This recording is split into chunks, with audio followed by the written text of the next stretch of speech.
Hi ಎಲ್ಲರೂ ಹೇಗಿದ್ದೀರಾ? Welcome back to my channel. ಏನಿವತ್ತು ಚಾಪೆ ಚೇರು ಎಲ್ಲ ತೊಗೊಂಡು ಎಲ್ಲಿ ಹೋಗ್ತಾ ಇದ್ದಾರೆ ಅಂತ ನೋಡ್ತಾ ಇದ್ದೀರಾ? ಹೌದು, ನಾವು ಹೋಗ್ತಾ ಇರೋದು ರಾಮದೇವ್ರ ಬೆಟ್ಟ.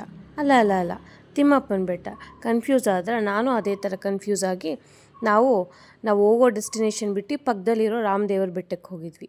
ಆಮೇಲೆ ಗೊತ್ತಾಯಿತು ಅಲ್ಲಿ ಅಕ್ಕಪಕ್ಕ ಇರೋ ಸ್ವಲ್ಪ ಕನ್ಫ್ಯೂಷನ್ ಆಗಿ ನಾವು ಅಲ್ಲಿಗೆ ಹೋಗಿದ್ದಿದ್ದು ಅಂತ. ಫೈನಲಿ ನಾವು ಅಂದ್ಕೊಂಡಿರೋ ಪ್ಲೇಸ್ಗೆ ರೀಚ್ ಆಗೋದಕ್ಕೆ ನಮಗೆ 2 o'clock ಆಯಿತು. ಬಿಕಾಸ್ ಕನ್ಫ್ಯೂಸ್ ಮಾಡಿಕೊಂಡು ನಾವು ಹೋಗಿದ್ದಿದ್ದು ರಾಮದೇವ್ರ ಬೆಟ್ಟಕ್ಕೆ. ಅಲ್ಲಿ ಹೋಗೋಷ್ಟೊತ್ತಿಗೆ 12 o'clock, ಆಲ್ಮೋಸ್ಟ್ 12:30 ಆಗಿತ್ತು. ಸೊ ನೋಡಿ, ಇದನ್ನೇ ಪಾರ್ಕಿಂಗ್ ಫೀಸ್ ಕೊಟ್ಟು ಅಲ್ಲಿಗೂ ಕೂಡ ಕನ್ಫ್ಯೂಸ್ ಆಗಿತ್ತು. ಮತ್ತು ಅವರು ಅಲ್ಲಿ ಹೋದ್ಮೇಲೆ ಅವ್ರ ಹತ್ರ ಎಲ್ಲ ಕೇಳ್ಕೊಂಡ್ಮೇಲೆ ನಾವು ಟ್ವಿನ್ ರಾಕ್ಸ್ ಅಂತ ಕರೀತಾರೆ ತಿಮ್ಮಪ್ಪನ ಬೆಟ್ಟದಲ್ಲಿರೋದನ್ನು. ಸೊ ಆ ಟೆಂಪಲ್ಗೆ ಅಥವಾ ಆ ಜಾಗಕ್ಕೆ ಹೋಗಬೇಕು ಅಂತಿದ್ದಿದ್ದು. ಸೊ ನಾವಿಲ್ಲಿ ಕನ್ಫ್ಯೂಸ್ ಮಾಡ್ಕೊಂಡು ಇಲ್ಲಿಗೂ ಹೋದ್ವಿ. ಬಟ್ ಪರವಾಗಿಲ್ಲ, ಇಲ್ಲಿಂದು ಇನ್ಫಾರ್ಮೇಷನ್ ಕೂಡ ತಿಳ್ಕೊಂಡ್ವಿ. ನೆಕ್ಸ್ಟ್ ಟೈಮ್ ಬರೋದಕ್ಕೆ ನಮ್ಗೆ ಈಸಿ ಆಗುತ್ತೆ ಅಂತ. ಇನ್ನು ಇಲ್ಲಿ ಈ ಬೆಟ್ಟ ಏನಕ್ಕೆ ಫೇಮಸ್ ಅಂದರೆ ಶೋಲೆ ಫಿಲಮ್ ಶೂಟಿಂಗ್ ತೆಗೆದಿರೋ ಪ್ಲೇಸೇ ಇದು. ಇನ್ನು ಇಲ್ಲಿ ಸಿಕ್ಕಾಪಟ್ಟೆ ವಲ್ಚರ್ಸ್ನ ಇವರು ಕಾಪಾಡ್ಕೊಂಬಂದಿದ್ದಾರೆ ಈ ಒಂದು ಬೆಟ್ಟದಲ್ಲಿ. ಇನ್ನು ಈ ಬೆಟ್ಟದಿಂದ ನಾವು ಅಂದ್ಕೊಂಡಿರೋ ಪ್ಲೇಸ್ಗೆ ಹೋಗೋದಕ್ಕೆ ಒಂದು 1/2 hour to 45 minutes ಆಯಿತು. ಅಡುಗೆ ಮನೇಲೇ ಮಾಡ್ಕೊಂಬಂದಿರೋದ್ರಿಂದ ನಾವು ಡೈರೆಕ್ಟಾಗಿ ಹೋಗಿ ಊಟ ಮಾಡಿಕೊಂಡು ಸ್ವಲ್ಪ ಟೈಮ್ ಸ್ಪೆಂಡ್ ಮಾಡೋಣ ಅಂತ ಪ್ಲ್ಯಾನ್ ಮಾಡಿದ್ದಿದ್ದು. ನಾವು ಇನ್ನೂ ಸ್ವಲ್ಪ ಬೇಗ ಬರ್ಬೋದಾಗಿತ್ತು, ಬಟ್ ಅಡುಗೆ ಮಾಡ್ಕೊಂಡಿರೋದ್ರಿಂದ ಸ್ವಲ್ಪ ಲೇಟ್ ಆಯಿತು. ನೀವು ಯಾರಾದರೂ ಫ್ಯಾಮಿಲಿಯೊಂದಿಗೆ ಪ್ಲ್ಯಾನ್ ಮಾಡ್ತಾಯಿದ್ರೆ ಸ್ವಲ್ಪ ಬೇಗನೆ ರೀಚ್ ಆಗಿ.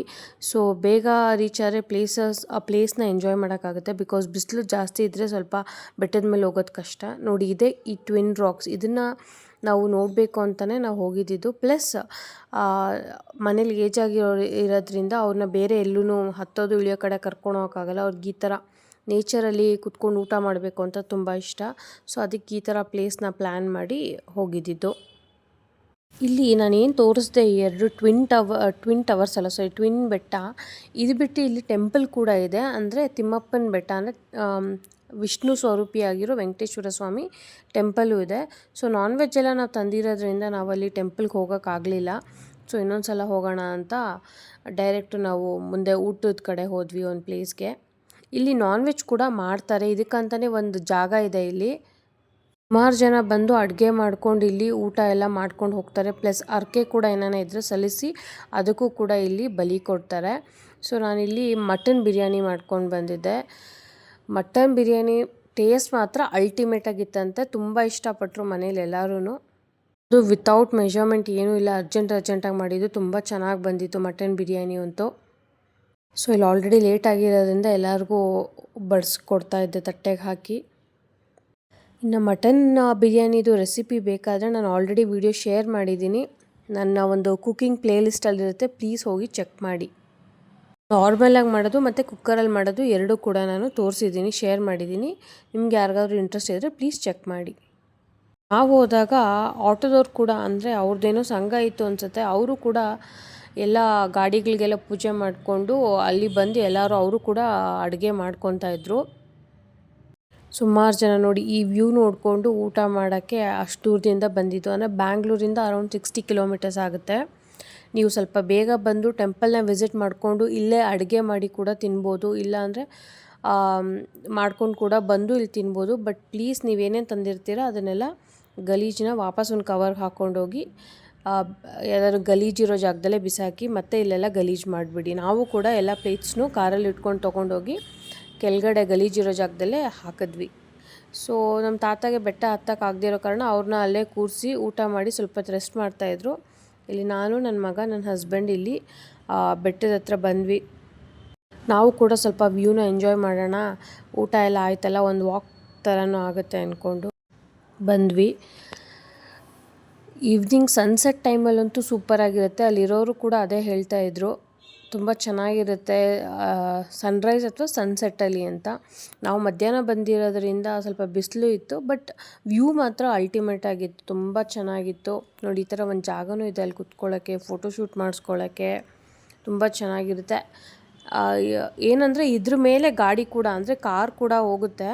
ಬಟ್ ಈಗ ಸ್ಟಾಪ್ ಮಾಡಿದ್ದಾರೆ ಅಂತೆ, ಸ್ವಲ್ಪ ಎಲ್ಲ ಬಂದು ಗಲಾಟೆ ಎಲ್ಲ ಆಗಿ. ಸೊ ಅದಕ್ಕೆ ನಡ್ಕೊಂಬಂದ್ವಿ. ಇಲ್ಲಾಂದರೆ ಇದ್ರ ಮೇಲೆ ಆರಾಮಾಗೆ ನಾವು ಕಾರ್ ಕೂಡ ತೊಗೊಳ್ಳಿ ಬರ್ಬೋದು. ನಾವು ಹೋದಾಗ ಜನ ಕಮ್ಮಿ ಇದ್ದರು, ಬಟ್ ಬೇಗ ಬಂದಿದ್ದರು ಅನಿಸುತ್ತೆ. ನಾನು ಆಗಲೇ ಹೇಳ್ದಂಗೆ ಸನ್ರೈಸ್ಗೆ ಬಂದು ಸುಮಾರು ಜನ ಟೆಂಪಲ್ನೆಲ್ಲ ವಿಸಿಟ್ ಮಾಡಿ ಇಲ್ಲಿ ಟೈಮ್ ಸ್ಪೆಂಡ್ ಮಾಡ್ತಾಯಿದ್ರು. ಸೊ ನಾವು ಮಧ್ಯಾಹ್ನ ಹೋಗಿರೋದ್ರಿಂದ ಇಲ್ಲಿ ಸ್ವಲ್ಪ ಕಮ್ಮಿ ಇತ್ತು, ಲೆಸ್ ಕ್ರೌಡೆಡ್ಡು. ಬಟ್ ಪ್ಲೇಸ್ ಮಾತ್ರ ತುಂಬ ಚೆನ್ನಾಗಿದೆ. ನೀವು ಯಾರಾನ ಪ್ಲ್ಯಾನ್ ಮಾಡ್ತಾಯಿದ್ರೆ ಯಾವುದಾದ್ರೂ ಪಿಕ್ನಿಕ್ ಸ್ಪಾಟು ಫ್ಯಾಮಿಲಿ ಜೊತೆ, ಸೊ ಆರಾಮಾಗಿ ಹೋಗಿ ಬನ್ನಿ. ಇಲ್ಲಿ ನೋಡಿ, ಈ ಥರ ಕುತ್ಕೊಳ್ಳೋಕೆ ಕೂಡ ಜಾಗ ಮಾಡಿದ್ದಾರೆ. ಇಲ್ಲಿ ಕುತ್ಕೊಂಡು ಊಟ ಕೂಡ ಮಾಡ್ಬೋದು. ಆಗಲೇ ಹೇಳ್ದಂಗೆ ತುಂಬ ಕ್ಲೀನಾಗಿ ಮೇಂಟೈನ್ ಮಾಡಿದ್ದಾರೆ. ಸೊ ಹೋದವ್ರು ಕೂಡ ಅದೇ ಥರ ಮೇಂಟೈನ್ ಮಾಡಿದ್ರೆ ಜಾಗ ಇನ್ನಷ್ಟು ಚೆನ್ನಾಗಿರುತ್ತೆ, ಎಷ್ಟೇ ವರ್ಷ ಆದರೂ ಕೂಡ. ನಿಮಗೆ ಇಲ್ಲೇ ನಿಂತ್ಕೊಂಡು ನೋಡಿದ್ರು 360 ಡಿಗ್ರಿ ವ್ಯೂ ಮಾತ್ರ ತುಂಬ ಸೂಪರಾಗಿ ಕಾಣುತ್ತೆ. ಈ ಮೌಂಟೇನ್ ಲವರ್ಸ್ಗೆ ಅಥವಾ ಹಿಲ್ ಲವರ್ಸ್ಗೆ ತುಂಬ ಇಷ್ಟ ಆಗೋವಂಥ ಪ್ಲೇಸ್ ಇದು. ಸುಮಾರು ಜನಕ್ಕೆ ನಾನು ಆಗಲೇ ಹೇಳ್ದಂಗೆ ಇಲ್ಲಿ ಈ ರಾಮದೇವ್ರ ಬೆಟ್ಟ ಮತ್ತು ಈ ತಿಮ್ಮಪ್ಪ ಬೆಟ್ಟ ಎರಡೂ ಕನ್ಫ್ಯೂಷನ್ ಆಗುತ್ತೆ. ಸೊ ಕನ್ಫ್ಯೂಷನ್ಸ್ನ ಇಲ್ಲಿ ಕ್ಲಿಯರ್ ಮಾಡೋಕ್ಕೆ ನಾನು ಹೇಳ್ತಾ ಇರೋದು. ನೀವು ಈ ಟೆಂಪಲ್ಗೆ ಅಂದರೆ ನಾನು ತೋರಿಸ್ತಾ ಇರೋ ಜಾಗಕ್ಕೆ ಹೋಗಬೇಕಂದ್ರೆ ಇದು ಬಂದು ತಿಮ್ಮಪ್ಪನ ಬೆಟ್ಟ. ರಾಮದೇವ್ರ ಬೆಟ್ಟ ಬಂದು ಇದರ ಪಕ್ಕದಲ್ಲೇ ಇದೆ, ಒಂದು 1/2 an hour ಅಥವಾ 20 minutes ಟ್ರಾವೆಲಿಂಗು. ಅಲ್ಲಿ ನಿಮಗೆ ಟೆಂಪಲ್ಲು ಮತ್ತು ಒಂದು ಏನೋ ಒಂದು ಫಾರೆಸ್ಟ್ ಥರ ಏನೋ ಇದೆ, ಆ ಜಾಗ ಕೂಡ. ಅದನ್ನು ನಾನು ಜಾಸ್ತಿ ಎಕ್ಸ್ಪ್ಲೋರ್ ಮಾಡಿಲ್ಲ, ಜಸ್ಟ್ ಹೋಗಿ ವಾಪಸ್ ಬಂದಿದ್ದು. ಸೊ ಕನ್ಫ್ಯೂಸ್ ಆಗಬೇಡಿ. ಈ ಟ್ವಿನ್ ರಾಕ್ಸ್ನ ನೋಡಬೇಕಂದ್ರೆ ನೀವು ಬರಬೇಕಾಗಿರೋದು ತಿಮ್ಮಪ್ಪನ ಬೆಟ್ಟಕ್ಕೆ.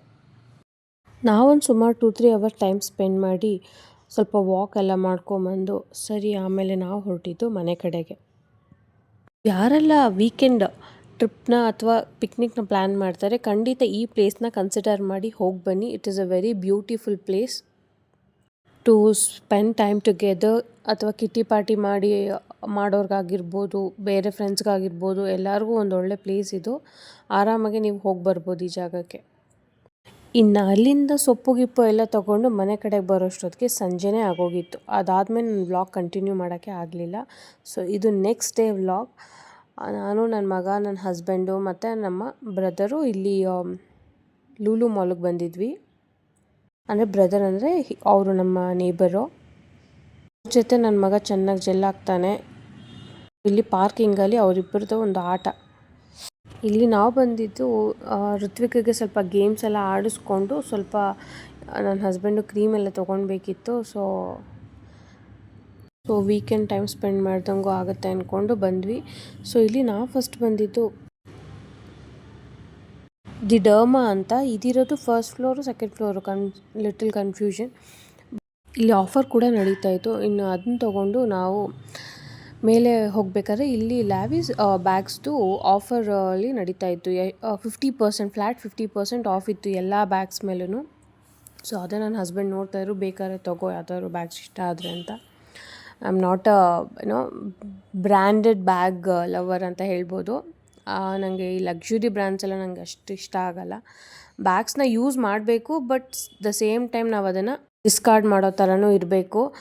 ಬಿಕಾಸ್ ಬ್ರ್ಯಾಂಡೆಡ್ ಬ್ಯಾಗ್ಸ್ ಎಲ್ಲ ತೊಗೊಂಡು ಜಾಸ್ತಿ ದಿನ ಇಟ್ಟು ಅದರದ್ದು ಲೆದರ್ ಎಲ್ಲ ಹೋಗಿ ಅಷ್ಟು ಎಕ್ಸ್ಪೆನ್ಸಿವ್ ಎಲ್ಲ ನಾವು ಅದ್ರ ಮೇಲೆ ಹಾಕಿರ್ತೀವಿ. ಸೊ ಅದಕ್ಕೆ ನಂಗೆ ಅಷ್ಟು ಇಷ್ಟ ಆಗಲ್ಲ. ಕೇಸ್ ತೊಗೊಂಡ್ರು ಅದನ್ನು ಚೆನ್ನಾಗಿ ಯೂಸ್ ಮಾಡಬೇಕು, ಎತ್ತಿಡೋ ಥರ ಇರಬಾರ್ದು. ಸೊ ನಂಗೆ ಅದು ತುಂಬ ಇಷ್ಟ ಆಗಲ್ಲ. ಬಟ್ ಇಲ್ಲಿ 50% ಆಫರು ವರ್ತ್ ಅಂತ ಅನಿಸ್ತು, ಬಟ್ ಸದ್ಯಕ್ಕೇನು ಅವಶ್ಯಕತೆ ಇರಲಿಲ್ಲ ಅಂದ್ಬಿಟ್ಟು ನಾನು ತೊಗೊಳ್ಲಿಲ್ಲ. ಇನ್ನು ಲೂಲು ಮಾಲಲ್ಲಿ ಕೂಡ ನಮ್ಮದು ಕಾರ್ಡ್ ಇರೋದ್ರಿಂದ ಸೊ ಇಲ್ಲೂ ಕೂಡ ಹಂಗೆ ಸ್ವಲ್ಪ ಹೊತ್ತು ಆಟ ಆಡ್ಸೋಣ ಅಂದ್ಕೊಂಡು ಟೈಮ್ ಸ್ಪೆಂಡ್ ಮಾಡಿದ್ವಿ. ಇನ್ನು ಇಲ್ಲಿ ದೊಡ್ಡವ್ರಿಗೂ ಕೂಡ ಗೇಮ್ಸ್ ಇದೆ, ಬಟ್ ಮಕ್ಕಳನ್ನ ಕರ್ಕೊಂಬಂದರೆ ಮಕ್ಕಳೆಲ್ಲ ಆಡಿಸೋ ಅಷ್ಟರಲ್ಲೇ ಟೈಮ್ ಆಗುತ್ತೆ. ಇನ್ನು ನಾವು ಆಟ ಆಡೋದು ಎಲ್ಲಿಂದ ಬಂತು. ಗಿಜ ಗಿಜ ಗಿಜ ಅಂತ ಇರುತ್ತೆ. ಇದರಲ್ಲಿ ಈ ಮಕ್ಕಳನ್ನ ಆಟ ಆಡಿಸ್ಕೊಂಡು ಹೊರಗಡೆ ಬರೋ ಅಷ್ಟರಲ್ಲಿ ಏನೋ ಒಂದು ದೊಡ್ಡ ಟಾಸ್ಕ್ ಕಂಪ್ಲೀಟ್ ಮಾಡ್ದಂಗೆ ಆ ಥರ ಅನಿಸುತ್ತೆ. ನಾವು ಕೂಡ ಇದು ಮುಗಿಸ್ಕೊಂಡು ಮನೆಗೆ ಬಂದ್ವಿ. ಸ್ವಲ್ಪ ಕ್ರಾಫ್ಟ್ ಇತ್ತು. ನನ್ನ ಮಗನಿಗೆ ಕ್ರಾಫ್ಟೋ ನಮಗೆ ಕ್ರಾಫ್ಟೋ ಗೊತ್ತಿಲ್ಲ, ಯಾವುದೋ ಒಂದು ಪ್ರಾಜೆಕ್ಟ್ ವರ್ಕ್ ಕೊಟ್ಟಿದ್ರು. ಸೊ ಅದನ್ನು ಮಾಡ್ಕೊಂಡು ಕೂತಿದ್ವಿ ನಾನು, ನನ್ನ ಹಸ್ಬೆಂಡು. ಸೊ ಮಿಡಲಲ್ಲಿ ನಂಗೆ ಸಾಕಾಯಿತು ಅಂದ್ಬಿಟ್ಟು ಎದ್ದೋಗ್ಬಿಟ್ಟು ನನ್ನ ಮಗದ ವಾರ್ಡ್ರೋಬ್ ಕ್ಲೀನ್ ಮಾಡ್ಕೊಂಡು ಕೂತ್ಕೊಂಡೆ. ಸೊ ಅವರು ಹೆಲ್ಪ್ ಮಾಡಿದ್ರು ನನ್ನ ಹಸ್ಬೆಂಡ್ ಅದು ಮಾಡೋದ್ರಲ್ಲಿ. ಸೊ ಒಂದು ಜಾಸ್ತಿ ಎಲ್ಲ ಬಟ್ಟೆ ಆ ಕಡೆ ಈ ಕಡೆ ಆಗಿತ್ತು. ಸೊ ಎಲ್ಲ ತೆಗೆದು ಕ್ಲೀನ್ ಮಾಡೋಣ ಅಂದ್ಕೊಂಡು ಕ್ಲೀನ್ ಮಾಡ್ಕೊಂಡು ಕೂತ್ಕೊಂಡೆ. ಇದೊಂದು 2 hours ಆಯಿತು. ಇನ್ನು ವಾರ್ಡ್ರೋಬ್ ಕ್ಲೀನ್ ಮಾಡಬೇಕಾದ್ರೆ ನನಗೆ ಸಿಕ್ಕಿದ್ದು ನಮ್ಮ ಫಸ್ಟ್ ಫ್ಲೈಟ್ ಟಿಕೆಟ್ಸ್. ಸೊ ಇದು ನಾನು ಕೇರ್ಫುಲ್ಲಾಗಿ ಪ್ರಿಸರ್ವ್ ಮಾಡಿದ್ದೀನಿ. ನನ್ನ ಕ್ಲೀನಿಂಗ್ ಎಲ್ಲ ಮುಗಿಸ್ಕೊಂಡು ಅಡುಗೆ ಮನೆ ಕಡೆ ಸಾಂಬಾರು ಮಾಡಬೇಕಿತ್ತು. So non veg. ಸೊ ಅಲ್ಲಿಗೆ ಬಂದೆ. ಇನ್ನು ಈ ಡೇಟ್ಸ್ನ ನಾನು ಆ್ಯಕ್ಚುಲಿ ನಿಮಗೆ ಲಾಂಗ್ ಬ್ಯಾಕೆ ತೋರಿಸಿದ್ದೆ. ತುಂಬ ಸ್ವೀಟ್ನೆಸ್ ಇರುತ್ತೆ, ನ್ಯಾಚುರಲ್ ಸ್ವೀಟ್ನೆಸ್ಸು. ನೀವು ಯಾವುದಾದ್ರೂ ರೆಸಿಪಿಗೆ ಯೂಸ್ ಮಾಡಬೇಕಂದ್ರೂ 1-2 ಯೂಸ್ ಮಾಡಿದ್ರೆ ಸಾಕು, ಅಷ್ಟು ಸ್ವೀಟ್ನೆಸ್ ಬರುತ್ತೆ. ಮಕ್ಳಿಗೆ ನೀವು ಸ್ನ್ಯಾಕ್ಸ್ ಬಾಕ್ಸ್ಗೆ ಅಂತ ಇದನ್ನು ಆರಾಮಾಗಿ ಕಳಿಸ್ಬೋದು. 1-2 ಕಳಿಸಿದ್ರು ಎನರ್ಜಿ ಜಾಸ್ತಿ ಇರುತ್ತೆ. ಮತ್ತು ಇದು ನೋಡಿ, ಇದು ಜೆಲ್ಲಿ ಆಗ ಬರ್ತಾ ಇತ್ತಲ್ಲ, ನಾವು ಇದನ್ನು 5 ರೂಪೀಸ್ ಏನೋ ತೊಗೊಂಡು ತಿಂತಾಯಿದ್ವಿ ನಾವು ಚಿಕ್ಕವರಿದ್ದಾಗ. ಇದು ತುಂಬ ದಿನ ಆದಮೇಲೆ ಕಾಣಿಸ್ತು ಅಂದ್ಬಿಟ್ಟು ತೊಗೊಂಬಂದೆ, ನನಗಿಷ್ಟ ಅಂದ್ಬಿಟ್ಟು. ನಾನು ಆಗಲೇ ಹೇಳಿದ್ನಲ್ಲ ನಾನ್ ವೆಜ್ ಸಾಂಬಾರು ಮಾಡಬೇಕು ಅಂತ. ಸೊ ಅದು ಯಾರಾದರೂ ವೆಜ್ ಇರೋರಿದ್ದರೆ ಪ್ಲೀಸ್ ಸ್ಕಿಪ್ ಮಾಡಿ ಈ ಪೋರ್ಷನ್ನ. ಸೊ ಇದು ಲಿವರ್ದು ಸೆಟ್ ಅಂತ ಏನೋ ಅಂತಾರೆ ಇದನ್ನು. ಸೊ ಇದು ನಮ್ಮ ತಾತಂಗೆ ಇಷ್ಟ ಅಂದ್ಬಿಟ್ಟು ತರಿಸಿದ್ವಿ.